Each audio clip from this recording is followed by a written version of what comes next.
জানেন কি, ভারতের এমন একমাত্র মন্দির আছে যেখানে ভগবান বিষ্ণু মূর্তিরূপে নয়, বরং এক কচ্ছপ রূপে পূজিত হন। আর সবচেয়ে আশ্চর্যের বিষয়, এই মন্দির চত্বরে ভগবানের রূপ হিসেবে ঘুরে বেড়ায় শত শত জীবন্ত কচ্ছপ। এই রহস্যময় কাহিনী রাজা শ্বেত চক্রবর্তীর। রাজার স্ত্রী বিষ্ণুপ্রিয়া ছিলেন ভগবান বিষ্ণুর একনিষ্ঠ ভক্ত। একাদশী ব্রত পালনের জন্য তিনি বামধারা নদীর তীরে বসে কঠোর তপস্যায় লীন ছিলেন। কিন্তু রাজা দাম্পত্য কামনায় অন্ধ হয়ে তার তপস্যা ভঙ্গ করতে চান। রানী নিষেধ করার পরও তিনি সব সীমা অতিক্রম করেন। তখন অসহায় বিষ্ণুপ্রিয়া ভগবান বিষ্ণুর কাছে প্রার্থনা করেন। হঠাৎই বামধারা নদী ভয়ঙ্কর রূপ ধারণ করে। বিশাল জলোচ্ছ্বাস উঠে রাজাকে তুলে দূরে পাথরের উপর আছড়ে ফেলে।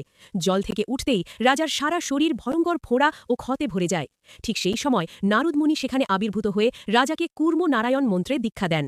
নিজের ভুল বুঝতে পেরে অনুতাপে দগ্ধ রাজা সেখানেই বসে কঠোর তপস্যা শুরু করেন। রাজার যন্ত্রণা ও সত্যিকারের অনুতাপ দেখে ভগবান বিষ্ণু এক বিশাল কচ্ছপ রূপে আবির্ভূত হন। তিনি তার সুদর্শন চক্র দিয়ে মাটিতে আঘাত করে একটি পবিত্র পুকুর সৃষ্টি করেন, যা আজ শ্বেত পুষ্করিণী নামে পরিচিত। সেই পুকুরে স্নান করতেই রাজার শরীর আবার সোনার মতো উজ্জ্বল হয়ে ওঠে। রাজার প্রার্থনায় ভগবান সেখানেই এক স্বয়ংভূ কচ্ছপরূপী শিলায় রূপান্তরিত হন। এই মন্দিরটি শ্রী কূর্মনাথম স্বামী মন্দির নামে পরিচিত, যা অবস্থিত শ্রীকাকুলামে।